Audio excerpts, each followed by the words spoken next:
Merry meet, guys. Welcome back to Witches of the Moon. I am your Wednesday host, Houston, and this week we are talking about healing modalities.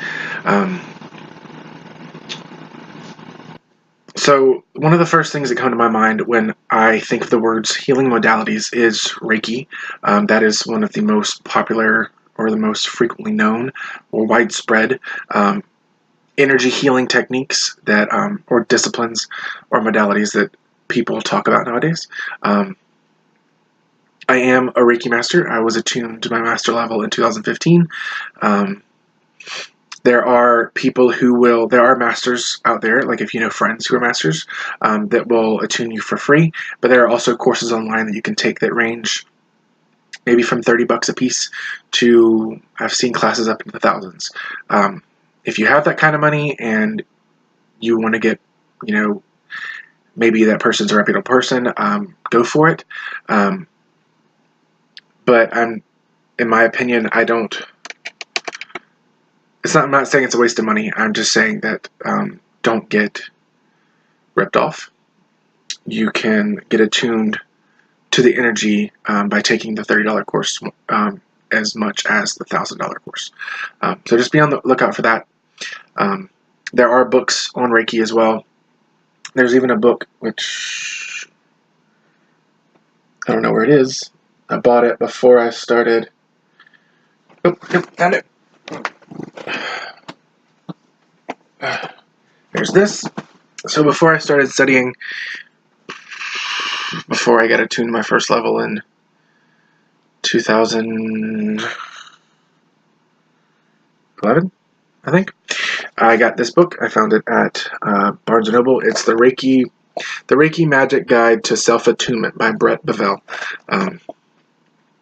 The attunements in the book that you go through, you do feel it. I do have to say that it does help you. At least it helped me understand the energy before I was attuned with a person, with a master. I don't know. I'm not going to say that this book is going to be, I'm not going to say this book wouldn't be helpful to someone who wanted to self-attune, just to get a little taste to see if they like it, to see if they like the energy of Reiki. Some people do, some people don't. But I really highly recommend getting a master or getting a teacher, and getting a certification, just because when you do Reiki, you can, it opens up your opportunities, because I think I just moved into a new apartment. I think I've told you that a little, couple of my videos, and they actually have different fairs and different get-togethers in the main building. We have, I think, every 2 weeks where they have a get-together, whether it be for food or there's a fair going on. They're doing kind of like this.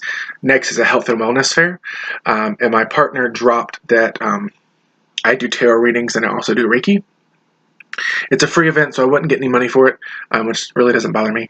But it's more of self-promotion, and people who usually work at the fairs, they want to see that you have a certification. You kind of have some background and a backing. You're not just some person who says you're a Reiki master and you're really not. So I do recommend going through a teacher or going through a school where you can get the certification and have that as a backup, because a lot of people do want to see that, hey, you did get this and here's my certification of completion, just to cover your own butt. And I'm not, mine was, like I said, done through a friend. She created her own, but she also has backing from another school, I believe. But it's, it's up to you. You can go through the Reiki guide.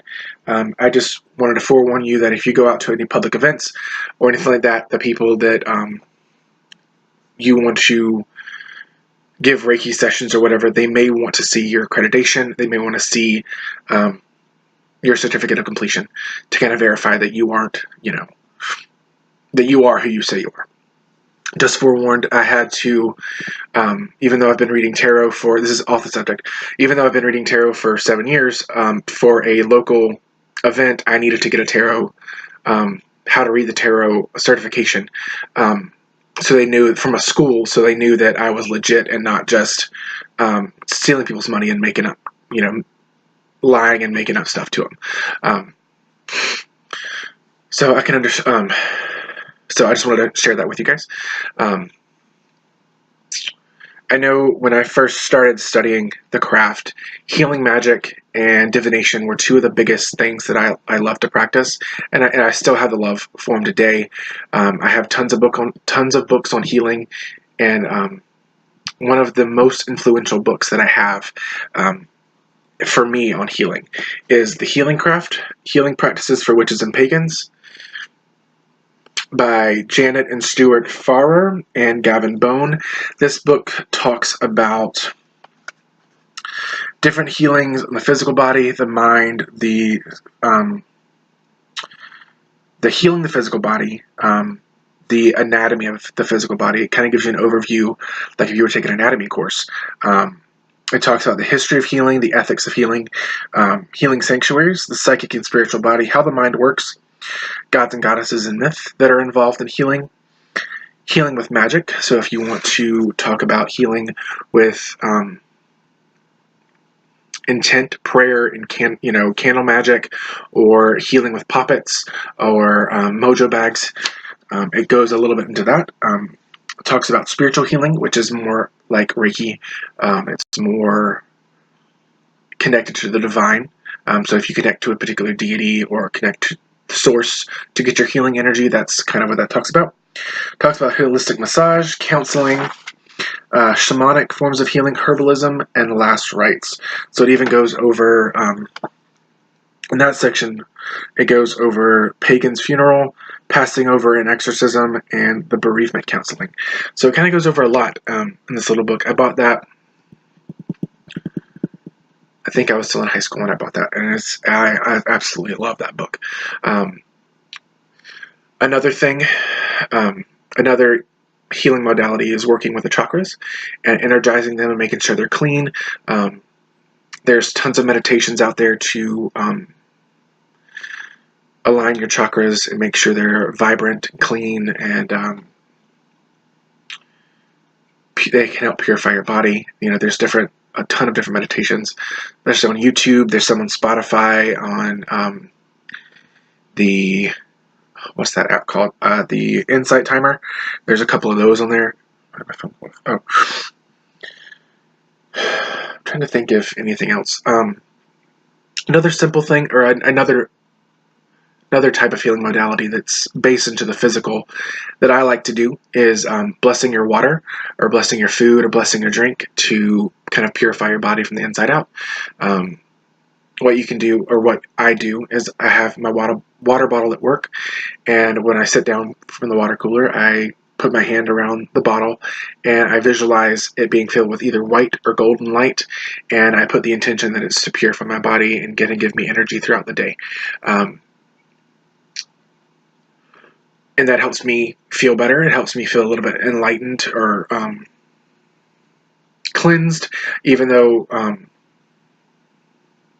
I even do it sometimes with sodas, which is not really the best thing to do, but it kind of, for me, it lessens the side effect of the soda.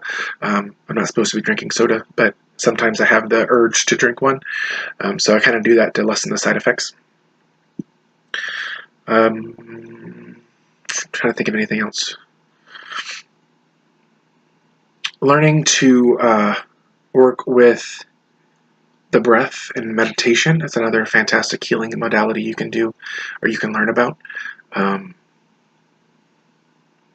So yeah, before I ramble on for too long, I'm going to go ahead and end the video here. Make sure you guys watch everyone's videos, comment, like, and subscribe, and all that jazz. If you have any questions, comments, or concerns, please leave them down below for me in the comment section. And until next week, many blessings.